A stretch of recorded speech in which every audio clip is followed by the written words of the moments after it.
Hello students, അപ്പോൾ കഴിഞ്ഞ ക്ലാസ്സിൽ നമ്മൾ റോൺസ്കിൻ എന്താണെന്ന് കണ്ടു. അപ്പോൾ റോൺസ്കിൻ്റെ വലിയ ഫോർമുലയാണ് കണ്ടിട്ടുണ്ടായിരുന്നത്. അതായത് കുറേ ഫംഗ്ഷൻസ് ഫംഗ്ഷൻസ് വരുന്ന ഫോർമുലയാണ് കണ്ടിട്ടുണ്ടായിരുന്നത്. അപ്പോൾ പ്രോബ്ലമാണ് നമുക്കിനി ഈ ക്ലാസ്സിൽ നോക്കാനുള്ളത്. അപ്പോൾ അതിൽ ആകെ 2 ഫംഗ്ഷൻസ് അല്ലെങ്കിൽ 3 ഫംഗ്ഷൻസ് വരുന്ന രീതിയിലാണ് മിക്കവാറും പ്രോബ്ലംസ് തരുള്ളൂ കേട്ടോ. അപ്പോൾ ആ രീതിയിൽ ഫോർമുല ചെറുതാക്കി എഴുതാം.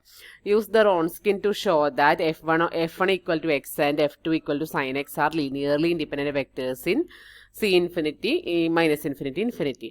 ഇത് ഡൊമൈനൊന്നും നിങ്ങൾ നോക്കേണ്ട ആവശ്യമില്ല. നിങ്ങൾ ഈ 2 ഫംഗ്ഷൻസ് എടുക്കുക. അപ്പോൾ നോക്കിയാൽ 2 ഫംഗ്ഷൻസ് ഉള്ളൂ. അപ്പോൾ 2 റോ ഇവിടെ ഉണ്ടാവുള്ളൂ കേട്ടോ. അപ്പോൾ ആദ്യത്തേൽ എന്താ എഴുതേണ്ടത്? അതാത് ഫംഗ്ഷൻസ് തന്നെ എഴുതുക. എക്സും സൈൻ എക്സും എഴുതുക. രണ്ടാമത്തെ റോയിൽ എന്താ എഴുതേണ്ടത്? അതിൻ്റെ കറസ്പോണ്ടിങ് ഡെറിവേറ്റീവ്സ് എഴുതുക. അപ്പോൾ എക്സിൻ്റെ ഡെറിവേറ്റീവ് 1, സൈൻ എക്സിൻ്റെ ഡെറിവേറ്റീവ് കോസ് എക്സ്.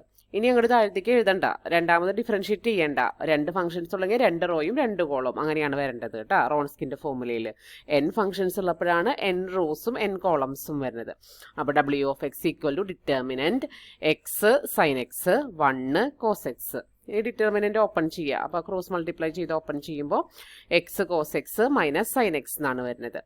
അപ്പോൾ ഇനി ഇതിൻ്റെ വാല്യൂ 0 ആണോ നോൺ 0 ആണോ എന്നുള്ളത് നമുക്കറിയണം. നോൺ 0 ആണെങ്കിലാണ് നമുക്കത് ലീനിയർലി ഇൻഡിപെൻഡൻ്റ് എന്ന് പറയാനായിട്ട് പറ്റുക. അപ്പോൾ ഒരു പ്രത്യേകത ഉള്ളത് എന്താ വെച്ചിട്ടുണ്ടെങ്കിൽ ഈ മൈനസ് ഇൻഫിനിറ്റി എന്നുള്ള ഡൊമൈനിലാണ് ഇത് എക്സിസ്റ്റ് ചെയ്യുന്നത്. ഇത് 0 ആവുമെങ്കിൽ അത് എല്ലായിടത്തും 0 ആയിരിക്കും. 0 അല്ലെങ്കിൽ അത് ഒരിടത്തും 0 അല്ലെങ്കിൽ അത് ഒരിടത്തും 0 ആയിരിക്കില്ല. അങ്ങനെയാണ് അതിൻ്റെ പ്രത്യേകത. അപ്പോൾ ഇത് മൈനസ് ഇൻഫിനിറ്റി എന്ന് പറയുന്ന മുഴുവൻ ഇൻ്റർവെല്ലും നമ്മൾ ചെക്ക് ചെയ്യൊന്നും വേണ്ട.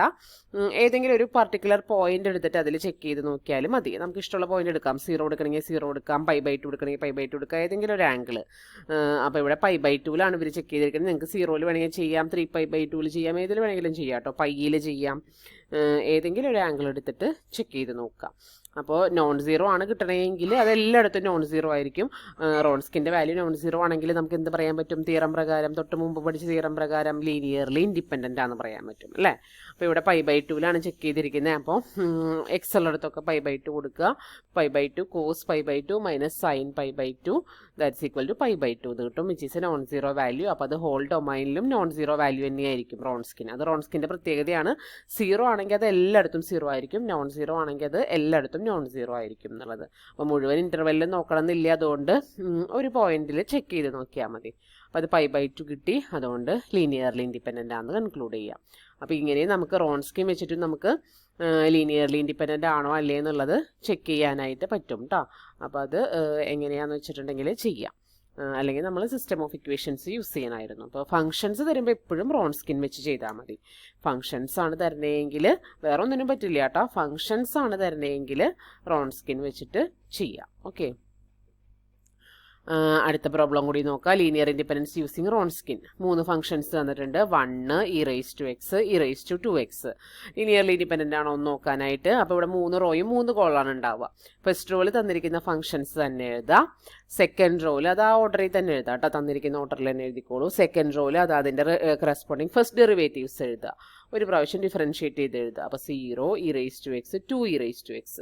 തേർഡ് റോയിൽ നമ്മൾ വീണ്ടും അതിനെ സെക്കൻഡ് ഡെറിവേറ്റീവ്സ് എഴുതുക. അപ്പോൾ ഇതിനെ വീണ്ടും ഡിഫറൻഷ്യേറ്റ് ചെയ്ത് ഇവിടെ എഴുതുമ്പോൾ 0 e⁻x 4 e⁻2x. ഡിറ്റർമിനൻ്റ് എക്സ്പാൻഡ് ചെയ്യാനൊക്കെ നിങ്ങൾക്ക് അറിയാം. അപ്പോൾ 2 e⁻3x എന്ന് കിട്ടും. 2 e⁻3x നമുക്കറിയാം e⁻2ൻ്റെ വാല്യൂ ഏതെങ്കിലും ഒരു പോയിന്റ് നിങ്ങൾ ഇട്ട് കൊടുത്തോളൂ. ഇവിടെ മൈനസ് ഇൻഫിനിറ്റിയിൽ നിന്ന് ഏതെങ്കിലും ഒരു പോയിന്റ് ഇട്ട് കൊടുത്ത് ചെക്ക് ചെയ്ത് നോക്കിയാലും മതി. അപ്പോൾ ഇവിടെ 1 കൊടുക്കണമെങ്കിൽ 1 കൊടുക്കുക. അപ്പോൾ 2e³ എന്ന് കിട്ടും, which is a non 0 value.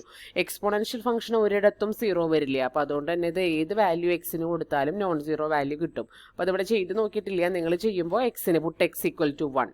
അപ്പോൾ w of 1 equal to 2 e⁻3 കിട്ടും, വിച്ച് നോട്ട് ഈക്വൽ ടു 0 എന്ന് എഴുതുക. ഒരു പോയിന്റിൽ നോൺ 0 ആണെങ്കിൽ അത് എല്ലായിടത്തും നോൺ 0 ആയിരിക്കും. അത് റോൺസ്കിൻ്റെ പ്രത്യേകതയാണെന്ന് പറഞ്ഞല്ലോ.